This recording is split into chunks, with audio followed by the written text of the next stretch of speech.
Man, what a manga. It's really going to be a good one, but I don't know if it's for me.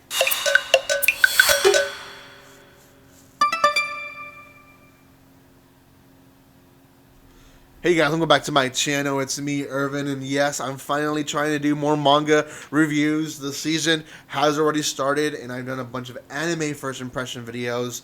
I'm going to get back on the track on doing manga reviews as well as other videos that I have enjoyed in the past doing. So, give me a second. I'm picking back up my pace. Anyways, this is going to be on Undead Unluck. It's a manga that just released on Sunday, depending where you are in the world, in Shonen Jump. So, Shonen Jump obviously is a company that releases a lot of the bigger shonen anime and manga products, and this is one of them that aired this Sunday, and it's really good. I actually read part of it on Sunday and finished it just a little while ago.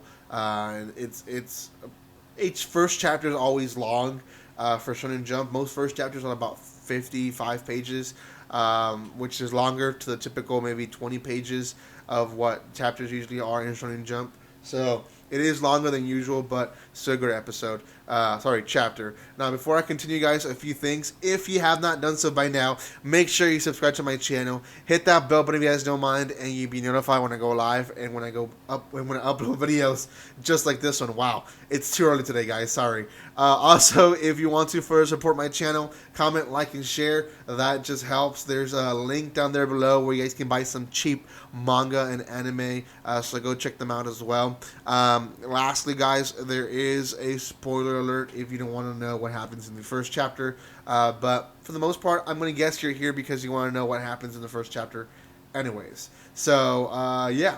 So, the first chapter, we obviously get introduction of the characters, and we have two main characters in this manga. One is the guy with white hair. He has a glass stuck in his head like that. His name is going to be Unluck, and Undead, or Andy is the name that the girl eventually gives him. And the girl is Unluck. That's her code name, I guess.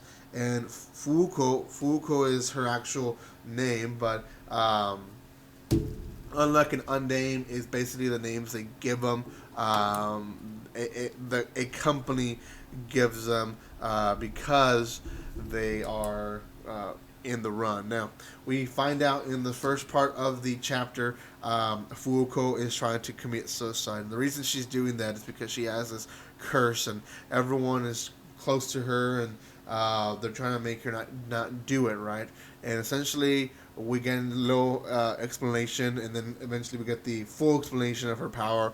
But I'll explain the full power right now. Essentially, if you touch her bare skin, it has to be her bare skin, she will, in effect, give you unluck, or take away your luck, which means something bad will happen to you in a few seconds or in a few minutes, and depending how long you touched her, depending where you touched her, and depending how you touched her. So there's different variables to all of this.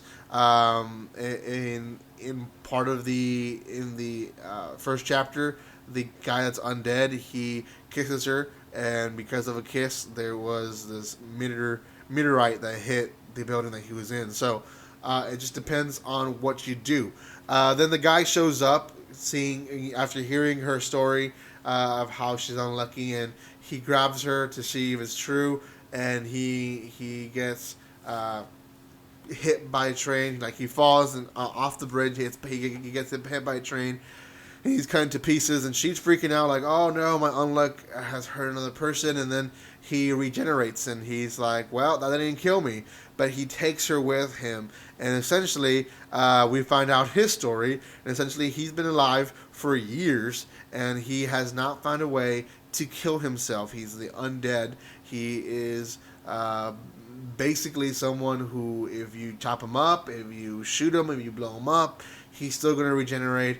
And obviously, for those who have read into stuff like this or seen stories like this, someone who has immortality is not always the best thing, because you see your people that you love die. You see you end up in an era that maybe you weren't expecting and stuff like that. There's a lot of variables to it. So anyways, he's annoyed. He wants to die. So he's gonna try to test stuff on this girl, and they end up in his hideout, which is this abandoned building.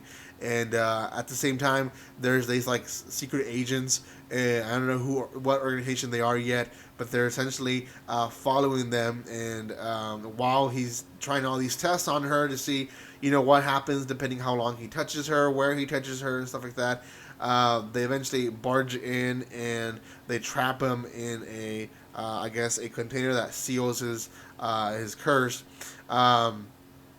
Same time they're threatening to kill her and to hurt her and use her as an experiment or use her as an assassin, and she's freaking out like, oh, I just want to die. Why don't at least this guy was, he was a weirdo, but he was at least nice to me.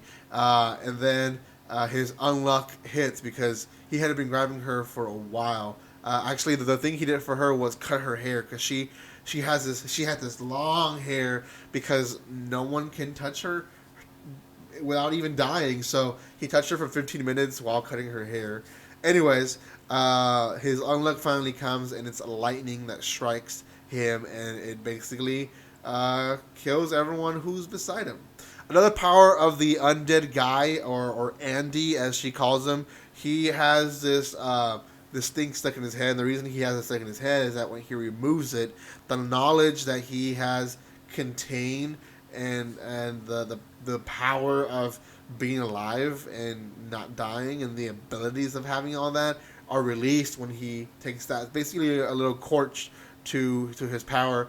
He releases his power, and at one point when a lot of guys are trying to gang up on him, he kills them all because he releases his full power, which is unstoppable according to these group of people.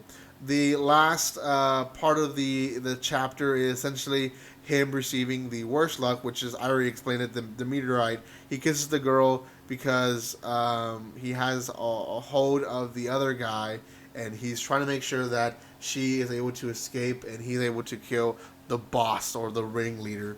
And that's what happens. The end of the chapter basically is them running away, and the ringleader ends up being alive and saying that their level of, how important for them to be captured went from a 5 to an 8. And that's it. That's in a nutshell. There's a lot more things that happen, obviously. If you read it, you probably have seen it or seen what else happens, but essentially that's basically what it is. Now, genre-wise, the reason I said that this might not be for me is because it is ecchi in some parts.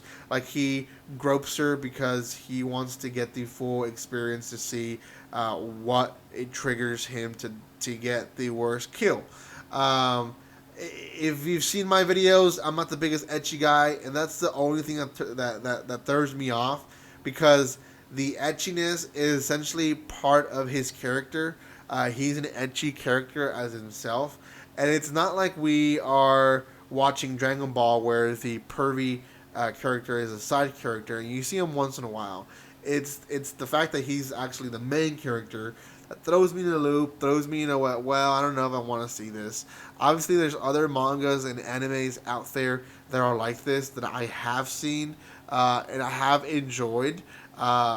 But as I get older, it throws me off in a loop, and I'm like, I don't need this. I don't really want this, and I don't want to need this in my manga or anime. So because of that, it throws me off on a loop. Now, considering for who it was written, it's a Shonen Jump manga, and considering the artistic and the plot part of the entire manga, I think this is going to be a good one. I think a lot of people are actually going to enjoy it. If you're watching this as a premiere, you guys can let me know in the chat what you guys think, or in the comment section if you're watching this past the premiere. Let me know what you guys think on this. If you have read it or heard of it, it is one that basically is going to be a great one. I assure you, it's going to be a great one. It's going to be an anime more than likely, and people are going to really love it.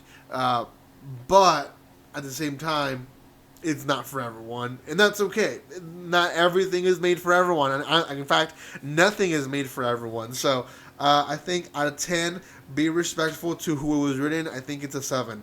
I don't think it is better than Demon Slayer per se, or other shonen that we have right now, like Black Clover. The beginning of it is a lot better than Black Clover. I will say that Black Clover's beginning was kind of bad, but the point where Black Clover is now, Black Clover is better than this one, at least for now. But we'll see. It's one of those that people will talk about it, I know for sure. So thank you so much for watching the video, guys. If you have not done so by now, make sure you subscribe. I will be releasing more videos that are not just anime first impression videos, I promise. Let me know what I should be reviewing, or what I should be doing next in my channel.